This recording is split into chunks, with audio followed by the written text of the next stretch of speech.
What if Gary Vaynerchuck got his real estate license?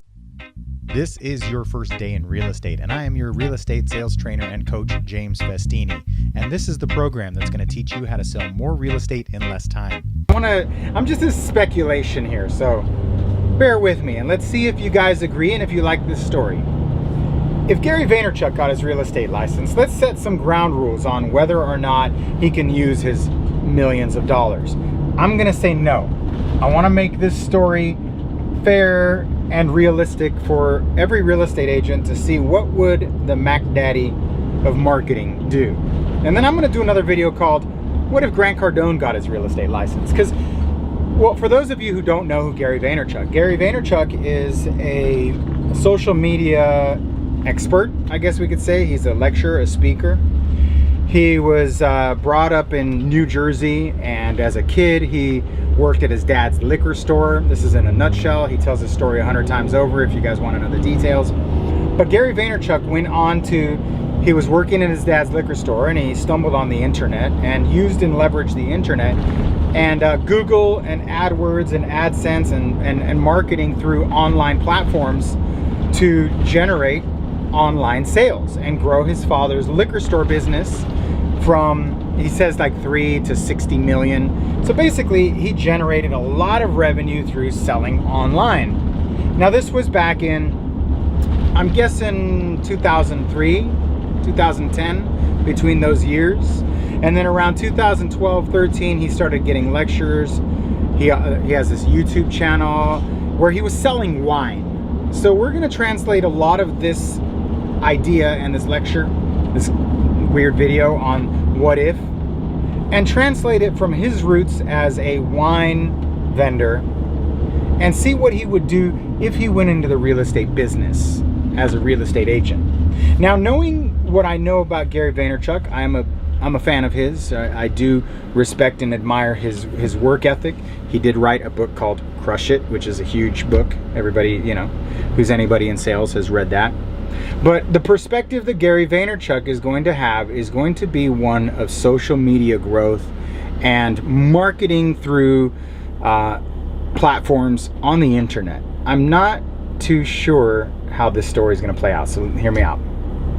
Gary Vaynerchuck, because he's worth a lot of money, let's level the playing field and say he comes into this business with $30,000. Let's just say when you come into the real estate business, you shouldn't come into the real estate business with no money.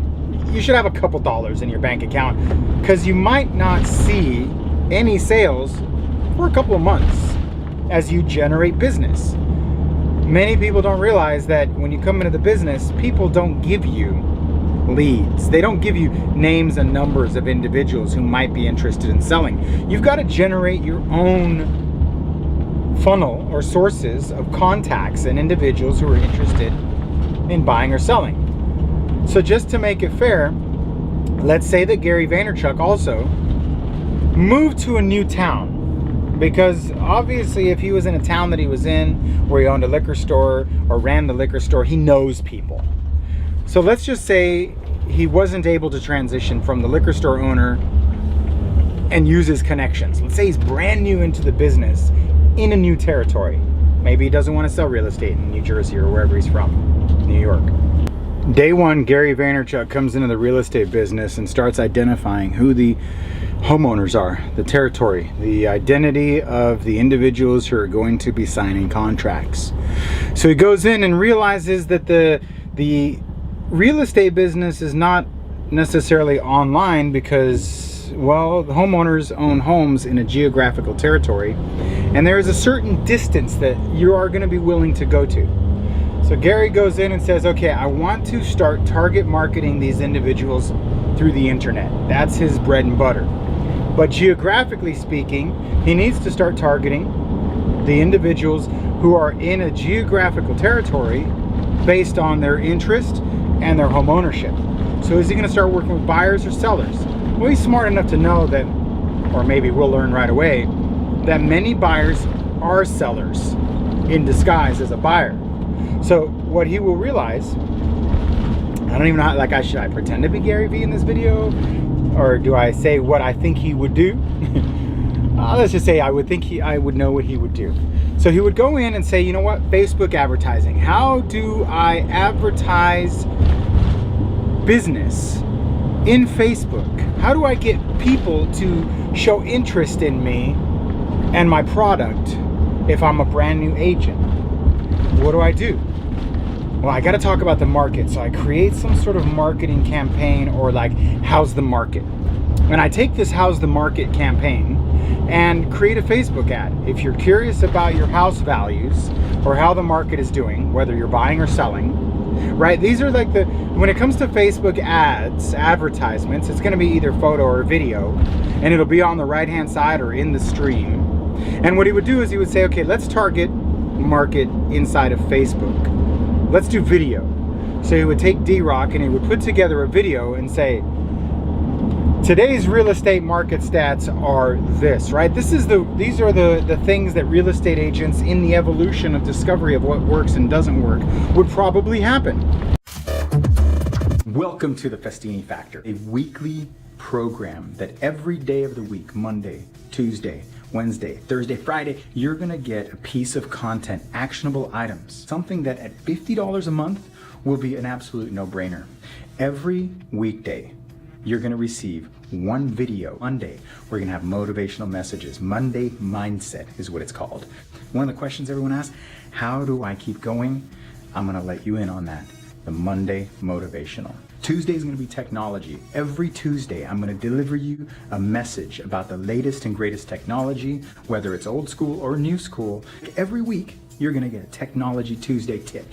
Wednesday is marketing. Whether you do it online or you're going old school, if you're going door to door and you're creating marketing pieces, you're creating flyers, every Wednesday I'm going to deliver to you actionable plans, actionable items where you can download a template for marketing, whether it's an email marketing piece or an actual printed piece that you can take with you to the doors, or a mailer that you can do. You can start adding and building your letter library. Wednesday is going to be marketing pieces, the world of marketing. That's a big day for us.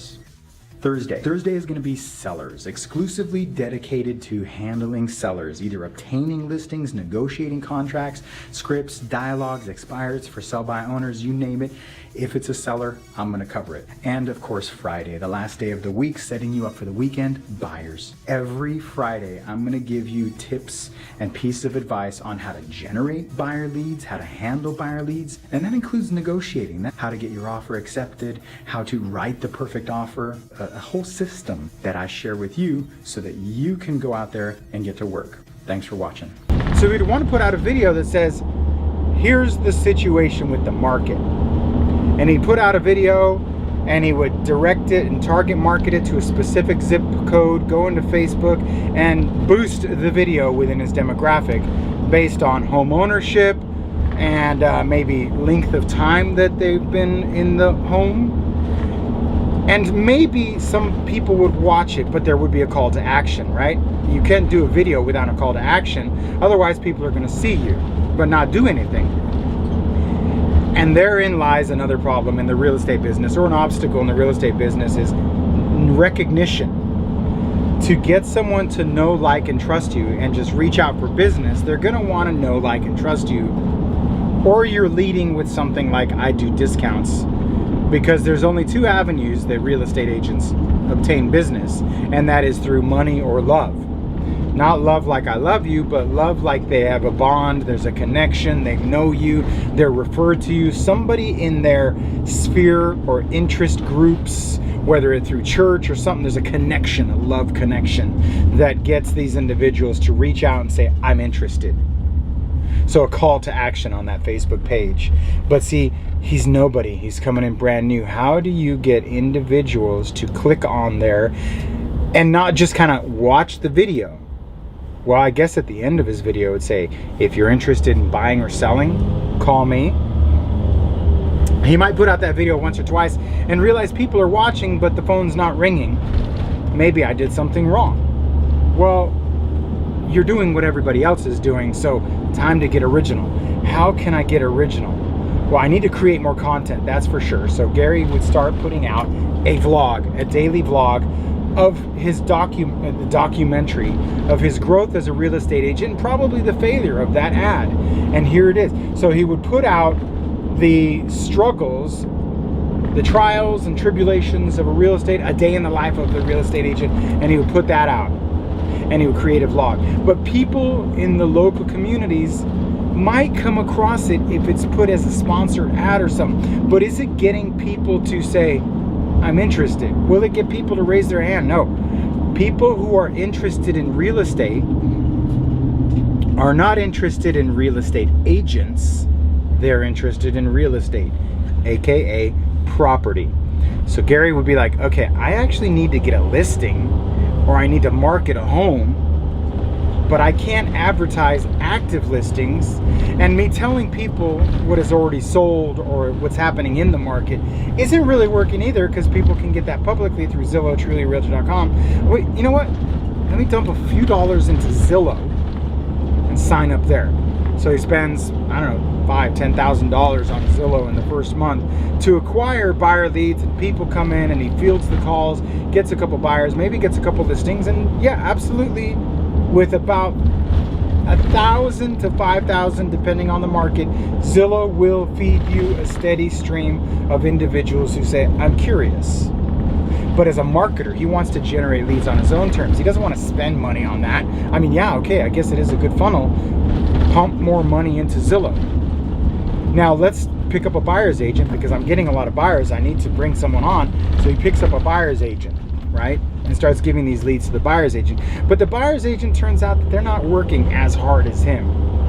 And it feels like some of his leads are falling to the wayside, or his buyer's agent picks up a listing and like, that could have been mine. All right, I've got to figure out how to do this. How can I market?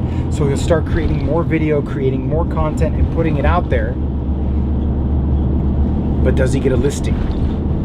The listing, the golden listing, the hardest thing to obtain as a brand new agent.